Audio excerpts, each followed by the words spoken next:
Well, hello, everyone, and welcome to the Jason Wright Show. Best Friday ever. This is how we are going to wrap up the week that I hope and I pray has been a fantastic, in fact, unbelievable week for all of you. Guess what? All right, so 7. What does the number 7 mean to you? Let me tell you what it means to me today. First of all, it's the number of the mighty Mick, Mickey Mantle himself. It is the name of the hypothetical child of George Louis Costanza. It is how many feet tall Dikembe Mutombo was. I think I pronounced that right.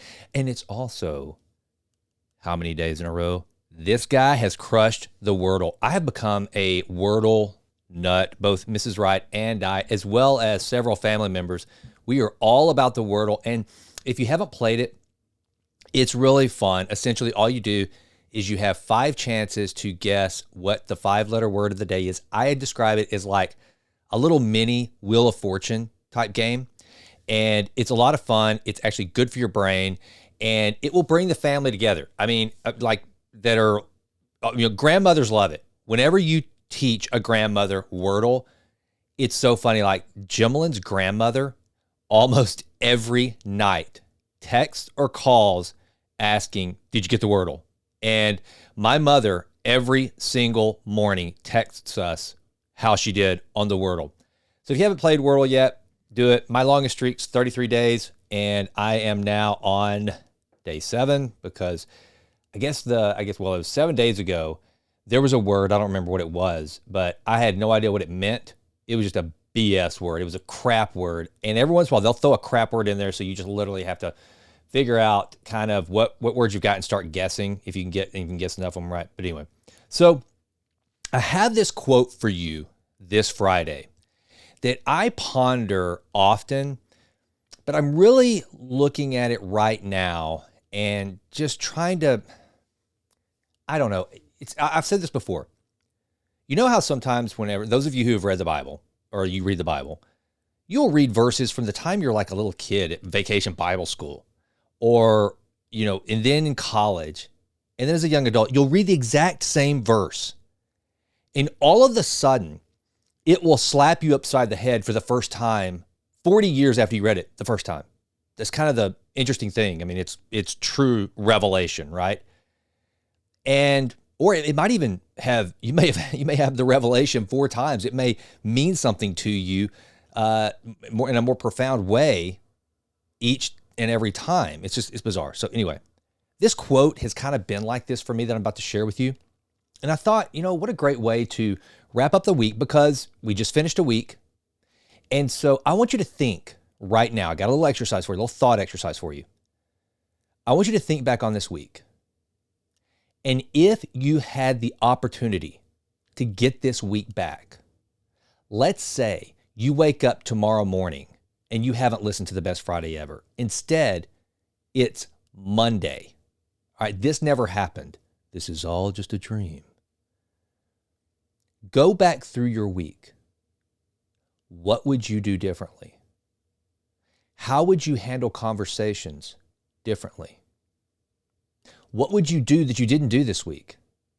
What if you had a do-over? Now I want you to take it further back. Just kind of close your eyes. If you're driving, don't do that. That's bad form.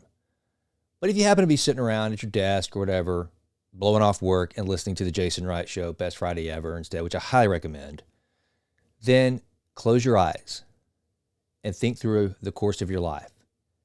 And I want you to bring up the greatest regret. That is a regret of action you have taken, something you have said, something you have done. Now, I want you to think about this quote by Viktor Frankl, author of Man's Search for Meaning. You hear me talk about Viktor Frankl all the time. The creator of logotherapy.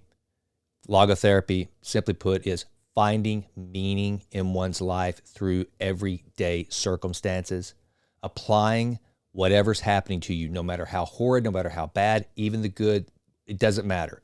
How does the struggle of life fit into your life's purpose? Finding purpose and meaning in that moment. That's the a very, very layperson's rudimentary description of logotherapy.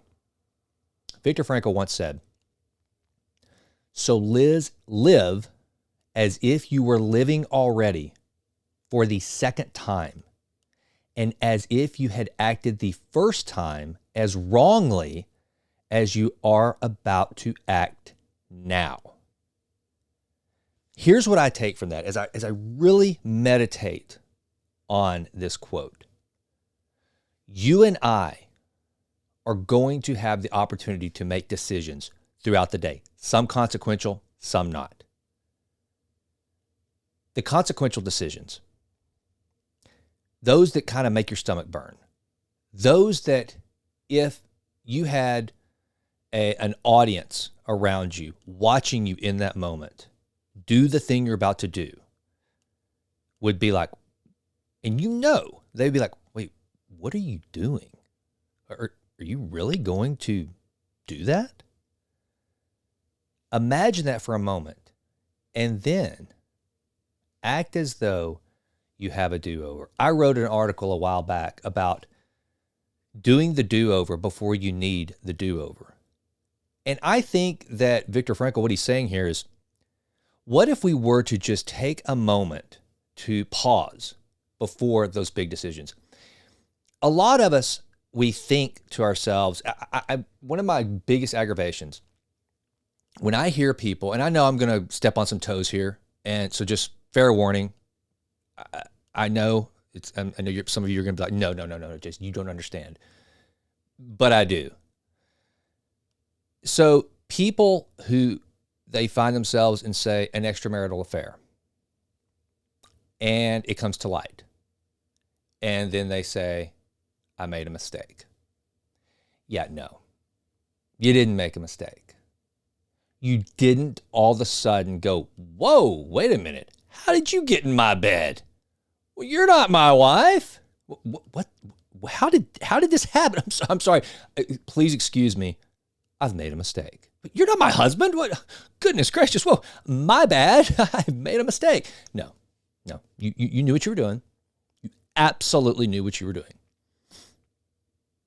What about when you fire? Let's bring it back down to something a little more common. What about when you fire off that email as a response to something that your boss, a colleague, somebody sent you, and you don't use that little tactic that I have described that I try to adopt, but I don't always, and gosh, it pisses me off. Every email that you get that causes you to be pissed off, you absolutely do not respond within the hour. Give yourself at a minimum an hour to respond. Or if you are going to respond, just to kind of let a little bit of pressure out of the valve, save it as a draft. Do not send it. Do not send it. That right there, that to me, that is a perfect example of what Viktor Frankl is saying. He's saying have a draft folder to save those decisions. Imagine that you went through the simulation, okay? But you can kind of wipe your brow and go, oh my gosh, I just saved it as a draft. Okay, now I'm going to do it the right way. I've given myself a do-over.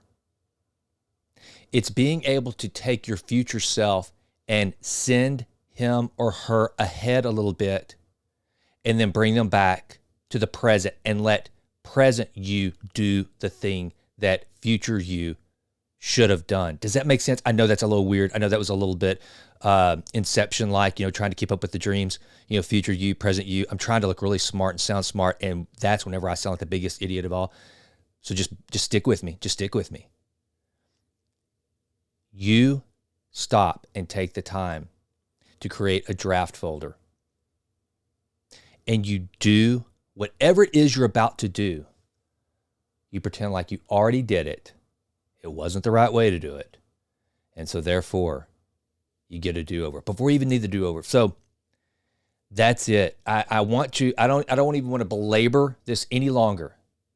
I don't want to go on. I just want, because I know that, I tell you, this is fresh on my mind, as you guys that listen to this show at all, a lot of the things I talk about are generally me trying to work through something that I haven't done very well on recently. Generally speaking, what I read Chris Williamson, I just noticed for the first time that his Modern Wisdom podcast, where my motto is to improve always in all ways, his is learning out loud. I thought that was pretty cool because that's a lot of what the Jason Wright Show is. The whole idea of improving always in all ways is Jason Wright learning out loud. I'm learning out loud with you. Sometimes I incorporate the help of a guest, which I've got some awesome guests lined up. I am so pumped. I am, if prospecting for podcast guests were a ball game, baby, I am going straight up Aaron Judge over the last few games because I got some good ones coming. And, a lot of the times, though, when there's not a guest, it's just me talking to you guys like today about some things I'm trying to improve upon. And one of them is, I can tell you, here recently, I have not been using my draft folder. The problem is they weren't emails. They're like live, like just reacting. People coming at me and me not being able to do the proverbial, count to 10 or just calm down, don't respond immediately. And so that's probably why I went back to this quote, because it's on me. And so anyway, one more time. So live as if you were living already for the second time, and as if you had acted the first time as wrongly as you are about to act now. Give yourself a do-over. And that's it. That's all I got for you on this Friday. I hope you have an incredible weekend. Please tune in next week to the Jason Wright Show. I'm going to have more episodes. Remember, the Monday mission. I hope you listen to this past Mondays. Come out of hiding. Get out of the witness protection program. Stop lying to yourself. If you haven't listened to it, go back and listen to it. One of the most freeing things I've ever done in my entire life is to be authentically me, to live by who I am and not about others' expectations. So anyway, just check out that episode. And until we meet again, I hope you have not only the best Friday ever, but the best weekend ever, and you continue to improve always and always. I'm out.